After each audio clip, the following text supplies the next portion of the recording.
Hello everyone, welcome to the Week 3 edition of the Player Prop Countdown. The road to 272 bets was released earlier this week. You can check that out if you haven't already. But here, Thursday's episode, I am breaking down my top 10 player props for Week 3 of the NFL season, starting with number 10, working my way all the way down to my favorite player prop of the week. Profitable last week, 5, 4, and 1 for plus 0.53 units. Had a little bit of bad luck last week. Number 1, Evan Ingram. Pulled his hamstring, I guess, in warm-up for the Jaguars, so that's where the push came from. That one was void because he did not play a snap. He didn't start, ruled out just 30 minutes before the game started. And then Cooper Kupp also got hurt, but he did start. So he got 4 receptions and then left the game with an injury. So that one, unfortunately, was a loss because we had bet the over. But still, at the end of the day, Week 2 was a profitable week. Now, through the first 2 weeks, I'm sitting at 10, 9, and 1 for minus 0.11 units. So pretty much all square heading into Week 3. If you haven't already, subscribe to the Bacon Bets podcast on YouTube. Rate and review this podcast wherever you listen to it.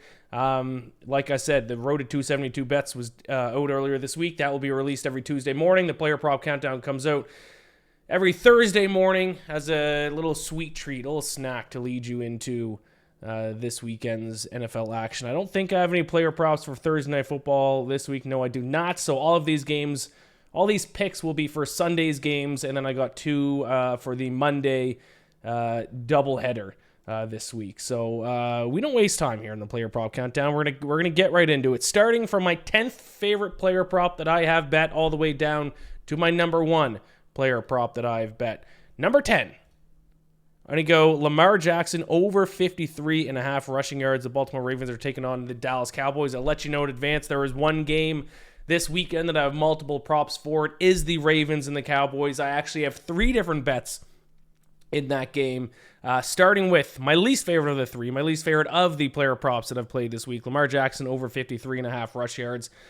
This kind of lines up with my strategy for betting on this game. If you've listened to the road to 272, you know that I am taking the Ravens. And a big reason why is because the Cowboys' run defense is the weak part of their defense. It's been the weak part of their defense for the past handful of years.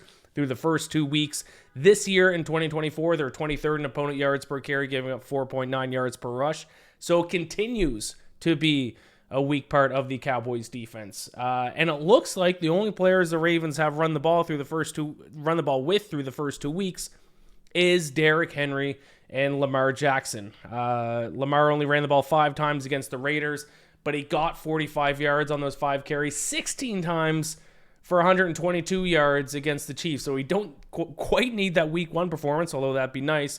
But even just a little bit more than what he did last week will cash this bet for us. Now, what I would say in the game against the Chiefs that I think led to him running with the ball more is that he was pressured. When he dropped back to pass, he'd get pressured, he'd get squeezed out of the pocket, and more often than not, end up running with it.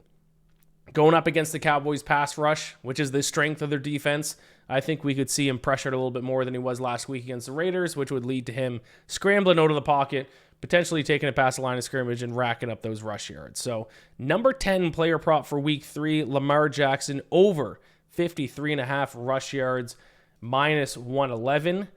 And I bet that was at BetMGM. Number 9 player prop for Week 3. We are going to Monday Night Football, the final game of the week. It is the Commanders against the Bengals.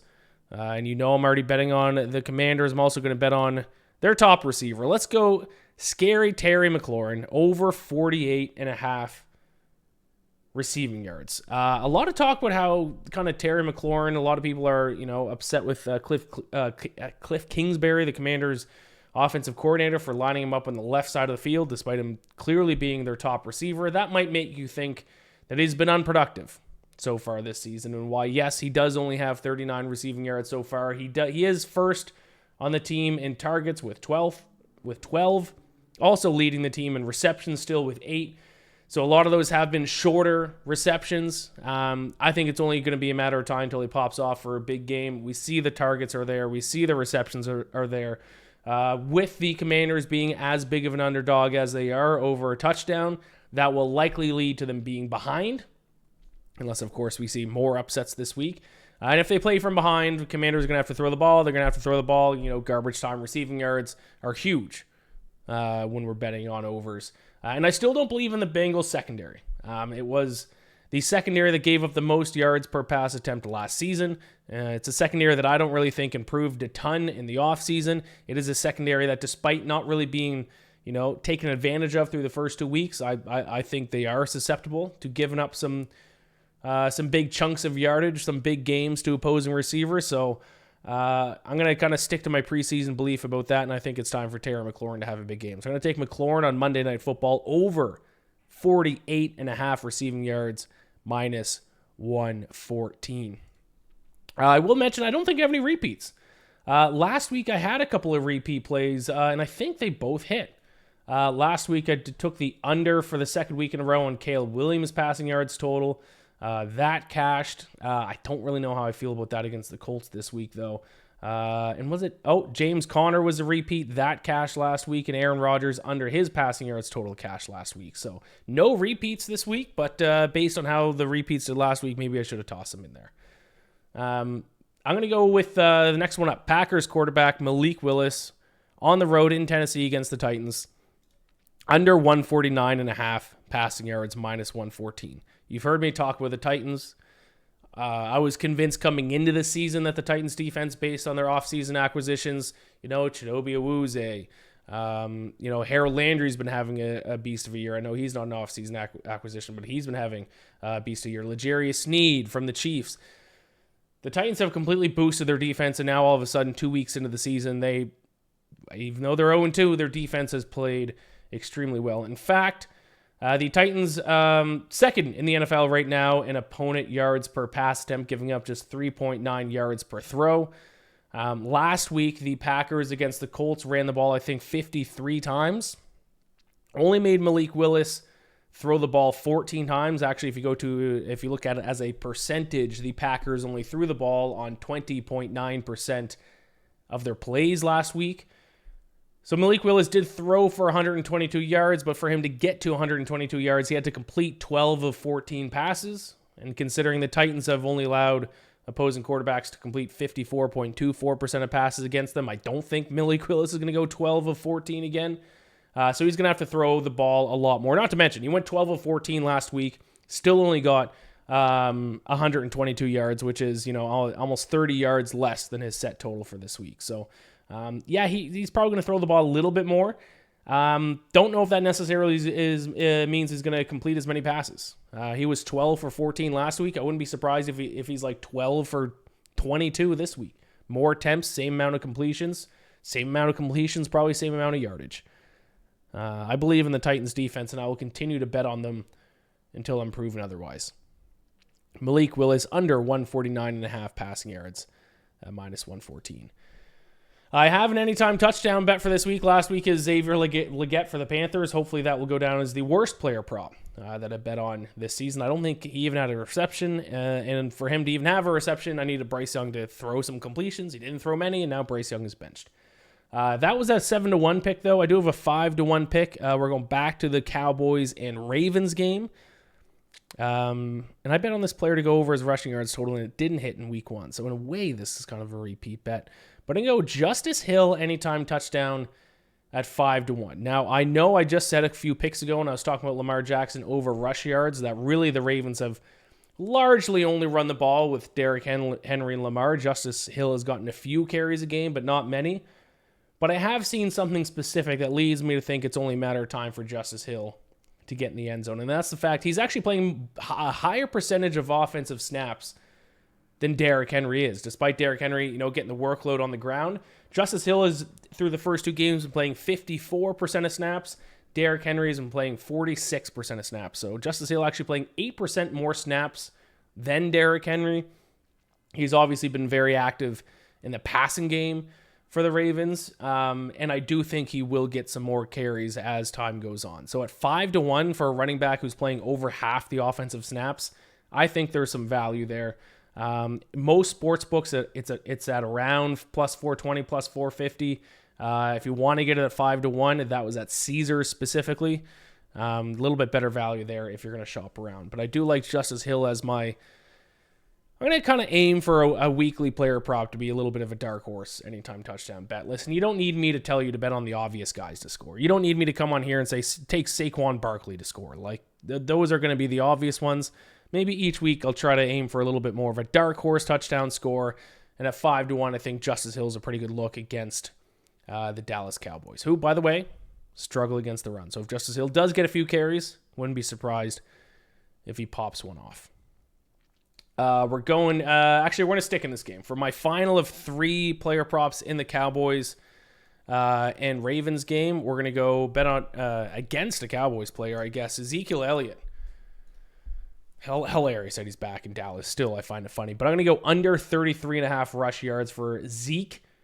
He's only averaging 3.5 yards per carry. I don't think his workload is going to increase at all. In fact, his workload decreased from week 1 to week 2. He dropped from playing 51% of offensive snaps in week 1, played only 40% of snaps in week 2 against the Saints. Now, maybe that was because the Cowboys had to go to more of a passing forward offense once they were down quickly to the Saints. But still, I mean, Cowboys are going to be running back by committee. I don't have faith in Zeke having any kind of a good game. I don't think he's gone over this total in either of his first 2 games. Let me double check that. But also, and I've talked about my concern with the Ravens defense recently, but my concern is in the secondary. Correction, Zeke did go over this total by a few yards against the Browns. He ran for 40 yards against the Browns. 6 attempts for 16 yards last week against the Saints. The Ravens, yes, I have concerns in their secondary, but they've actually done a very good job this season of stopping the run. In fact, they're first in the NFL in opponent yards per carry, giving up just 2.7 yards per carry through the first 2 weeks. So we got a good run defense going against a running back that I don't think is going to be used a lot. And if he is going to be used, I don't think he's going to be effective. I'll go Zeke under 33.5 rush yards. That was my number 6 favorite player prop of the week, which means we now move on to the top 5. Starting with the San Francisco 49ers taking on the LA Rams. Rams are a disaster.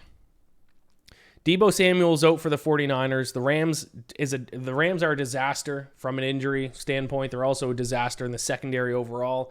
I will take Brandon Aiyuk. I think it's time for Aiyuk to have a big game. Over 64.5 receiving yards and minus 115.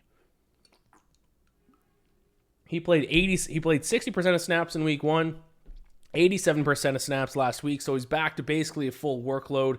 Now he gets to take on a Rams secondary that has given up 9.3 yards per pass attempt.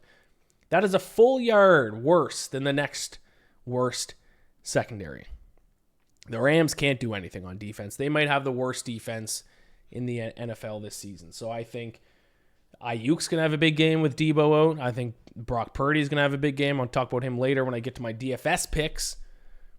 But I think they're going to torch the Rams through the air. I'll take Aiyuk to finally kind of snap out of his funk that's been caused by him missing training camp due to the contract holdout. I'll take him to go over 64.5 receiving yards. We're moving on to Sunday Night Football. Of course, I got to have a player prop on one of my Falcons, one of my boys. I'm looking to the helmet behind me. It's signed by who? Kyle Pitts, who I need to have a big season this year, because if he doesn't, that helmet's going to be worthless. I'm going to go Kyle Pitts over 3.5 receptions on Sunday Night Football at minus 105 against the Kansas City Chiefs. This bet is not necessarily on Kyle Pitts to perform extremely well. This is a bet based on how bad the Chiefs have been at guarding tight ends through the first 2 weeks. Week 1, Isaiah Likely, tight end for the Ravens, 9 catches for 111 yards. Week 2 against the Bengals, Mike Gesicki, 7 catches for 91 yards against the Chiefs for the Bengals last week. So they have done a horrific job guarding tight ends. If that trend keeps up, this could be, potential for Kyle Pitts to have his biggest game of the season. You can go about this a few different ways. You can go Kyle Pitts over yards if you want. I don't have the number in front of me. You can go Kyle Pitts touchdown. I'm going to go Kyle Pitts over receptions. He's already had 3 receptions a game through the first 2 weeks, so he only needs 1 more than what he's already gotten in each of the first 2 weeks for us to cash this bet. And at minus 105 odds, I kind of like that juice as well. So I'm going to target the Chiefs defense by taking Kyle Pitts over 3.5 receptions at minus 105. We're going to go to Monday Night Football now. We're going to go to the under the other Monday Night Football game. I already gave a player prop out for Commanders against Bengals. This time I'm going to go Bills and Jaguars. I'm going to target a Jaguars receiver. I'm going to go Gabe Davis, a former Bill. Gabe Davis over his receiving yards total of 36.5, minus 117. Christian Kirk might be done. I have Christian Kirk, my big money dynasty fantasy league. I might look to offload him because he might be done. I mean, 2 weeks. Maybe we're overreacting here. But he has one reception in each of the first 2 games for the Jaguars. He's played in 72% of snaps in week 1, 88% of snaps in week 2. Gabe Davis in those games, 94% of snaps in week 1, 95% of snaps in week 2, leads the team in targets with 10, tied for the lead in receptions with 6. Christian Kirk may not be the top receiver in Jacksonville anymore. It could be Gabe Davis. Like I said, over 94%, 95% snap rate, leading the team in target, tied for the lead in receptions, already has 105 yards on the season. But the market is still treating Christian Kirk like he's the number one guy. And maybe he is. Maybe this is an overreaction to the first 2 weeks, but I see a massive red flag. I'm trying to get on this before the market kind of reacts to it. And also, as a little cherry on top, Gabe Davis going up against his former team, the Bills. Motivation factor. I mean, I never like using the motivation. I don't know if it's necessarily motivation factor. Maybe the Jaguars want to get him the ball a little bit more. Little middle finger to his, former team. Maybe that probably doesn't have anything to do with it. More than anything, I'm looking at some numbers. I'm looking at some metrics. I'm looking at some snap rate. And Gabe Davis might be the number one receiver in Jacksonville. His receiving yards total is still pretty low at 36.5 for week 3. I'll take the over on that. We are down to my 2 final favorite player props for week 3. First one is going to be Saints against the Eagles. I'm going to go Alvin Kamara over 64.5 rush yards. The Eagles cannot stop the run. Dead last in opponent yards per carry, giving up 6.4 yards per rush. Also allowing 157.5 total rushing yards per game through the first 2 weeks. And then you got Alvin Kamara, who has soared over this total of 64.5 through his first 2 games. He rushed for 83 yards in the first game, 115 yards against the Cowboys last week, averaging 5.66 yards per carry. This is a pretty straightforward bet. We got one of the hottest running backs in the NFL who's been, a bell cow workload guy for the Saints, going up against the number 32, the worst run defense in the NFL, in the Eagles. Josh Jacobs tore up the Eagles in week 1. Bijan Robinson tore up the Eagles in week 2. They can't stop the run. I'll take Kamara to continue his hot streak over 64.5 rush yards at minus 115. We are down to my favorite player prop of the week. This is a prop I've not bet on so far this season. It's a passing touchdown prop. Jared Goff. You see it there. Jared Goff over 1.5 pass touchdowns at minus 133. This is for the Lions against the Cardinals. The Cardinals' secondary has been bad. They've actually been really good against the run. They're 5th in opponent yards per carry, keeping teams at 3.5 yards per rush. Second last to only the Rams in opponent yards per pass attempt, allowing 8.3 yards per pass attempt. We know Jared Goff is going to throw the ball a ton, especially facing a Cardinals defense whose weakness is the secondary and whose strength is stopping the run. Jared Goff threw the ball 55 times last week against the Buccaneers. That's a lot of throws. And you've probably seen the stat going around. I don't have it in front of me, but how few passing touchdowns we've seen through the first 2 weeks. Now, is that a product of defenses? Is that a product of offenses running the ball more? Is that a product of, bad quarterback play? I say a little bit of everything, but also I think it's a product of a little outlier start to the season. I think we are going to see some regression to the mean. I wouldn't be surprised if we see more passing touchdowns this week than we've seen each of the first 2 weeks. And hey, if we're going to, bet on that idea, why not Jared Goff over 1.5 pass touchdowns against one of the worst secondaries in the NFL in Arizona? Minus 133, those odds aren't going to, get you out of bed in the morning, but I think this is a winner. I'd value this like minus 170 is how much I like this. Minus 180 is what I might price it at. I know he only has one passing touchdown on the year. That's not going to last. We're going to see some positive regression in that regard. Jared Goff, my best player prop for week 3 of the NFL. Jared Goff over 1.5 passing touchdowns. Then we're going to close the show as we have done the past 2 weeks with showing my DFS lineup, daily fantasy lineup. Now I have 2 this week. One it includes Monday's games and Sunday Night Football. The other one does not. But we see a lot of crossover in those 2 lineups. My week 1 lineup did not do well.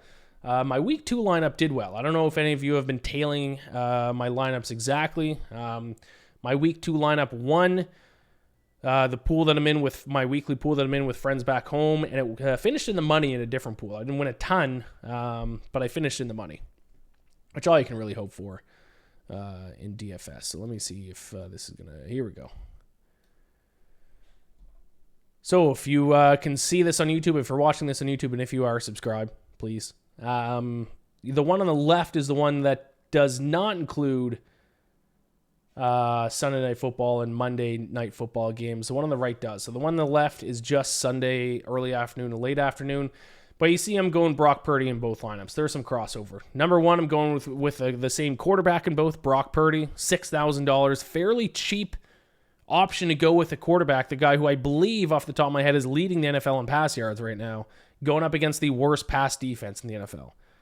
Brock Purdy, I get it. You know, not a sexy name. He's no Mahomes. He's no Jalen Hurts. He's not going to get many rushing yards. But we have, in terms of just total passing yards this season, I think Brock Purdy's leading. If not, he's up there. And the Rams secondary is completely atrocious. And in both lineups, as you can see, I'm doubling up. I'm going to try to double dip. I took Aiyuk in both lineups, who he's a pretty cheap option. I don't have his price in front of me, but he's a pretty cheap option.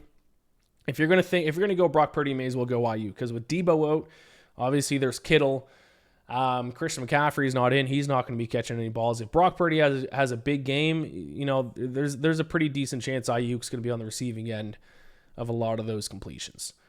I'm going Alvin Kamara in both lineups for running back, and Justice Hill in both lineups for running back. We're going expensive with Alvin Kamara. I explained why with my player prop about him to go over his rushing yards. The Eagles stink stopping the run. Bijan had a huge game last week. Josh Jacobs had a huge game the week before. Alvin Kamara's already had 2 huge games, and he has the added bonus of he catches a lot of balls as well. So catches, receiving yards, rushing yards, touchdowns, bad opponent, perfect. I think Alvin Kamara is an almost must play in daily fantasy this week. Justice Hill for a very cheap option. This goes back to what I was saying about why I'm betting on him to score. He's playing 54% of snaps. That's a higher snap count than Derrick Henry. I think his metrics and stats are going to come. He's definitely, catching balls out of the backfield, which is nice for daily fantasy. And I think he's going to start running the ball a little bit more too. So if you're a very cheap option to kind of help round out the rest of our lineup, Justice Hill, I may be wrong in my belief, but I mean, 54% of snaps is pretty significant for a backup running back, quote unquote backup. Any other crossover? No, I don't have any other crossover players. So Purdy, Kamara, Hill, and Aiyuk are all crossovers. The one that's Sunday only, I took Brandon Cooks in there. That is going up against the Ravens. I've talked before about how the Ravens secondary has not been good this season. They're obviously going to key in on CeeDee Lamb. Brandon Cooks, I think, is a pretty good cheap option. He's the clear number 2 receiver in Dallas. And with the issues the Ravens have had in the secondary this season through the first 2 weeks, Brandon Cooks could be a pretty good cheap option there. For Sunday's lineup, I'm going to go Jerry Jeudy, who I know Amari Cooper is the number 1 guy in Cleveland, but if you actually look at Jerry Jeudy's numbers, he's getting more targets, he's getting more receptions, and he's been a bit of a deep threat for the Browns. So the Browns, might not complete a ton of deep passes, might not be the most electric offense, but right now I think Jerry Jeudy might be the guy I would take of the entire Browns offense, especially at his price point. I went Dallas Goedert for my Sunday lineup tight end, the Eagles against the Saints. Just a cheap option. A.J. Brown out, that's going to limit the receiving options. Dotson has done nothing for the Eagles, so the Eagles pretty much in the passing game, they got Devontae Smith and Dallas Goedert. Pretty cheap option at tight end. And then for flex, I went Nico Collins, who's a beast. He is questionable. We'll see if he plays this week. I think he's expected to. But Nico Collins, the clear number one guy in Houston, and it's not Stephon Diggs. It's Nico Collins. He can, score touchdowns. He can, catch in traffic. He can, use his speed, use his size. And I think this goes back to my pick from Roadie 272. I think the Texans demolished the Vikings this week. So Nico Collins hopefully will be a good pick there. Oh, and I do have crossover in terms of my defense. I have Titans for both. At home, going against the Malik Willis led Packers. The Titans defense that is, by almost every single metric, top 5 defense through the first 2 weeks. Now, one of those 2 games was against the Bears, whose offense has been atrocious, but last week against the Jets. Titans defense has been very good. I think the best option on the board and one of the cheapest, too, for DFS. So I do love that. Switching over to the lineup, and I like the ability to pick Sunday night, and Monday's games. I don't like including Thursdays. So, like I said, Purdy, Kamara, Hill, all the same. Gabe Davis, for the same reason why I'm taking the over in his receiving yards. He might be the number 1 guy in Jacksonville. Xavier Worthy. I'm going to assume AJ Terrell is going to cover Rashee Rice, which means the Falcons' number 2 corner probably going to be over Xavier Worthy, and that is a weakness of the Falcons. I think Patrick Mahomes is going to hit Xavier Worthy early and often in this one, and he's going to be able to take advantage of the lack of depth to the Falcons' secondary. Also taking Kyle Pitts for the reason why I'm taking Kyle Pitts over 3.5 receptions. Pretty sure that, definitely the tight end 1 in week 1 was Isaiah Likely against the Chiefs, and I don't know if he's exactly the top tight end in week 2, but if not top number 1, he was inside the top 3. Gesicki for the Bengals against the Chiefs. The Chiefs have, for some reason, and maybe it's just variance, maybe it's just kind of the way the game has gone the first 2 weeks. But if the first 2 weeks are any sign, Chiefs are going to continue to struggle against tight ends. So let's take a shot with Kyle Pitts, and then I took Jamar Chase as my flex because the Commanders secondary stinks. I think Joe Burrow lights up the Commanders secondary. Chase is a pretty good option there, I think, for the Bengals on Monday night. So there you go. If you're watching this on YouTube, you can visually see that. But that's it. That's the show. My 10 favorite player props for week 3. My 2 DFS lineups. One that's just Sunday afternoon. The other that's all Sunday and Monday's games. Subscribe to the Bacon Bets podcast on YouTube. Rate and review the podcast on Spotify, Apple, wherever you can rate it. That helps us out a ton. Thank you all so much for listening. And go back and listen and watch the Road to 272 Bets if you haven't already. Let's have a second straight winning week with the player props. And I'll be back Tuesday morning for the Week 4 edition of the Road to 272 Bets. Gambler, bless.